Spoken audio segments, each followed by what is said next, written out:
우리가 신학을 공부하다 보면 너무나 당연하게 쓰는 말들이 있잖아요? 근데 혹시 이 단어들이 대체 어디서 왔을까 생각해 보신 적 있으세요? 오늘은 가장 핵심적인 두 가지 신학 용어, 그 이름의 기원을 한번 추적해 보겠습니다. 교의학이나 초자연 같은 단어들 정말 기본 중에 기본이죠. 하지만 이 용어들이 처음부터 있었던 건 아니에요. 자, 그럼 이 단어들이 어떻게 태어나서 지금 우리가 아는 그 의미를 갖게 됐는지 그 흥미진진한 여정을 지금부터 함께 떠나보시죠. 네, 먼저 교의학이라는 이름 뒤에 숨겨진 아주 놀라운 이야기부터 시작해 볼게요.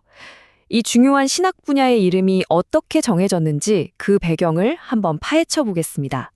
맞습니다. 우리가 지금 신학교에서 배우는 교의학이라는 이 명칭, 사실 역사가 그렇게 길지 않아요. 과거의 위대한 신학자들은 자신들의 가장 중요한 작업을 지금과는 완전히 다른 이름으로 불렀거든요. 자, 이 타임라인을 한번 보세요. 그 변화가 한눈에 들어오죠? 초기 교부였던 오리게네스는 기초 원리라고 불렀고요. 시간이 쭉 흘러서 중세의 거장 토마스 아퀴나스는 그의 역작을 신학전이라고 이름 붙였습니다. 시대마다 신학을 정리하는 방식도 부르는 이름도 다 달랐던 거예요.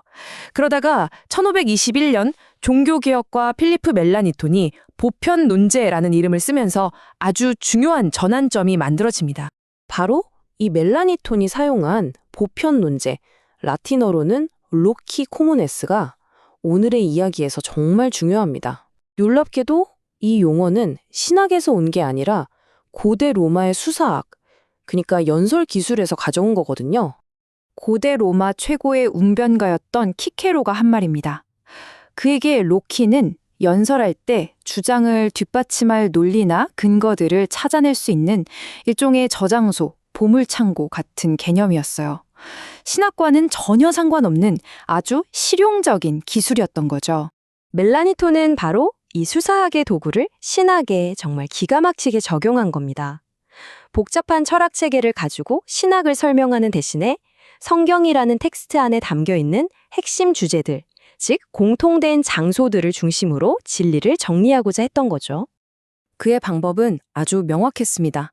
성경, 특히 로마서를 깊이 파고들어서 율법, 죄, 은혜 같은 핵심 키워드들을 뽑아내는 거예요. 그리고 이 주제들을 하나의 논제로 삼아서 평신도들도 기독교의 핵심 진리가 무엇인지 쉽게 이해할 수 있도록 안내서를 만든 거죠. 그의 목표는 학문적인 체계를 세우는 게 아니라 보통 사람들을 위한 입문서를 만드는 것이었습니다. 이게 바로 신학이 소수 전문가를 위한 철학이냐 아니면 모든 신자를 위한 삶의 지침이냐 하는 오늘날까지도 계속되는 중요한 질문을 던지는 지점입니다. 자, 이 슬라이드가 정말 흥미로운데요. 똑같이 로키라는 단어를 썼는데 프로테스탄트와 카톨릭이 이걸 전혀 다르게 이해했다는 겁니다. 멜라니톤에게 로키는 죄, 은혜, 믿음 같은 신앙의 내용 그 자체였어요. 반면에 카톨릭 신학자였던 멜키올 카누스에게 로키는 성경이나 전통, 교황처럼 신학적인 주장을 끌어내는 원천 또는 출처를 의미했죠. 접근 방식부터가 근본적으로 달랐던 겁니다. 여기서 자연스럽게 이런 질문이 생기죠. 멜라니톤의 보편 논제가 종교개혁 신학에 그렇게나 큰 영향을 미쳤다면 왜 오늘날 우리는 그 말을 안 쓰고 교의학이라고 부르는 걸까요? 그 이유는 신학이 시간이 흐르면서 점점 더 전문화되고 세분화되었기 때문입니다. 윤리학이나 다른 학문 분야들과 구별하기 위해서 신앙의 핵심 진리를 다루는 분야에 좀 더 정확한 이름표가 필요해진 거죠.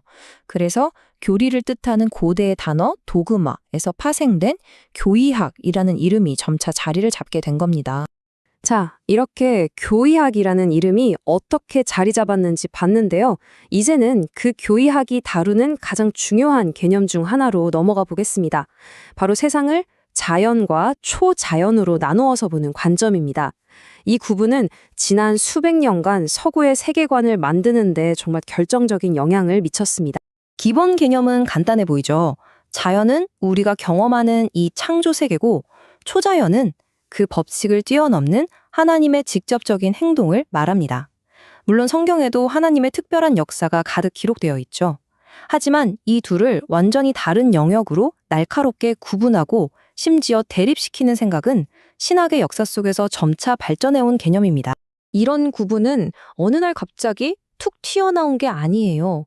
여기 보시는 것처럼 클레멘스나 크리소스토무스 같은 여러 교부들이 기적이나 깊은 영적 체험을 설명하기 위해서 자연을 넘어선다는 식의 표현을 쓰기 시작하면서 그 개념의 토대를 차곡차곡 쌓아 올린 거죠. 처음에는 분명 유용한 신학적 도구였을 텐데 이 구분이 어떻게 문제적인 틀로 변할 수 있었을까요?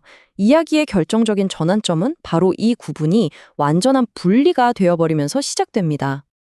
그러니까 핵심은 바로 이겁니다.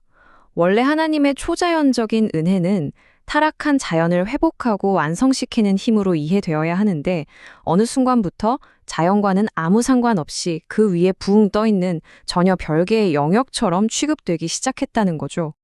이 이원론적인 체계는 중세 스콜라 신학에서 아주 정교하게 발전했는데요. 이 표가 그 구조를 딱 보여줍니다. 마치 2층짜리 집을 생각하시면 쉬워요. 1층은 순수한 자연의 영역입니다. 여기서는 이성과 자연적인 덕만으로도 어느 정도 행복을 이룰 수 있다고 봤어요. 그리고 그 위에 2층으로 초자연적 은혜가 추가됩니다. 이건 믿음, 소망, 사랑 같은 신학적인 덕을 통해서 궁극적인 목표, 즉 천국에서 하나님을 직접 만나는 지복직관에 도달하기 위한 특별한 선물이라는 개념이죠.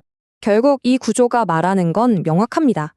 은혜가 타락한 자연세계 전체를 구원하고 새롭게 하는 통합적인 힘이 아니라 마치 특별한 사람들만 받을 수 있는 업그레이드 팩이나 추가 선물처럼 여겨지게 된 거죠. 자연과 은혜가 완전히 분리되어 버린 겁니다. 오늘 우리는 교의학과 초자연이라는 두 단어의 기원을 추적해 봤습니다. 단순히 용어의 역사를 넘어서 이 개념들이 우리의 생각과 세계관을 어떻게 만들어 왔는지 엿볼 수 있었죠. 그렇다면 마지막으로 이 질문을 던져봅니다. 수백 년 전 신학자들이 만들어낸 이 자연과 초자연의 구분이 과학과 신앙, 이성과 믿음 사이에서 고민하는 오늘날의 우리에게는 과연 어떤 의미를 가질까요? 한 번쯤 깊이 생각해 볼 문제입니다.